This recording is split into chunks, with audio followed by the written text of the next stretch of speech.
बिल्कुल। क्योंकि बात कांग्रेस की हो रही है, ओपीएस का मसला बहुत ज़्यादा हावी है और दौर चुनावी है, तो सवाल ये उठ जाता है कि ओपीएस को लेकर बहुत हो हल्ला तो हुआ, लेकिन हिमाचल प्रदेश में जहां ओपीएस लागू हुआ वहां पर फाइनेंशियल क्राइसिस की सिचुएशन इस वक्त है। हिमाचल के इतिहास में सरकारी कर्मचारी को 1 तारीख को सैलरी या पेंशन ना मिली हो, ऐसा नहीं हुआ था, लेकिन अब हो रहा है। तो इस पहलू को कैसे देखते हैं, और ये हरियाणा पर भी भारी पड़ सकता है चुनावों के दौरान? देखिए, प्रजातंत्र में जो सरकार चुनकर आती है, जो काबिज होती है, वो मालिक नहीं है, चौकीदार है। चौकीदार है। और चौकीदार को अपना हिसाब लगाना होता है कि किस मद में मुझे कितने पैसे खर्च कर रहे हैं। अगर ज्यादा है तो फ्री भी बांट दो, पर तनख्वाह देने को पैसे नहीं है और तुम मुफ्तबाजी की लाइनें लगा रहे हो, 1500 रुपए महिलाओं को, कुछ भी कर रहे हो। मैं किसी एक पे टिप्पणी नहीं करना चाहता।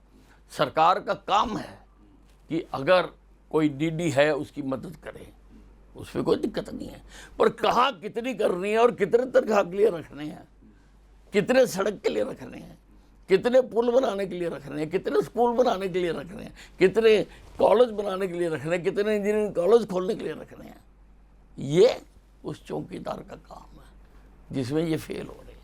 लेकिन आरोप तो उनकी तरफ से ये लगाया जा रहा है कि सरकार को डीरेल करने की कोशिश है, इसीलिए सेंटर की तरफ से उतनी मदद नहीं मिल पा रही है और हालात इस तरीके के आ रहे हैं, और पिछली जयराम सरकार पर ये आरोप लगा रहे हैं कि वित्तीय कुप्रबंधन उनकी तरफ से था।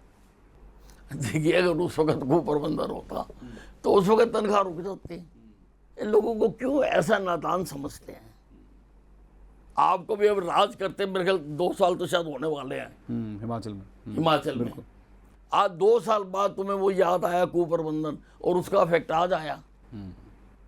ये जो तुमने 2 साल में किया है, ये उसका नतीजा है कि आज आप अपने कर्मचारियों को तनख्वाह देने आपके बस में नहीं है। आपको तुरंत अपने पद को छोड़ना चाहिए। You are failed, your government has failed.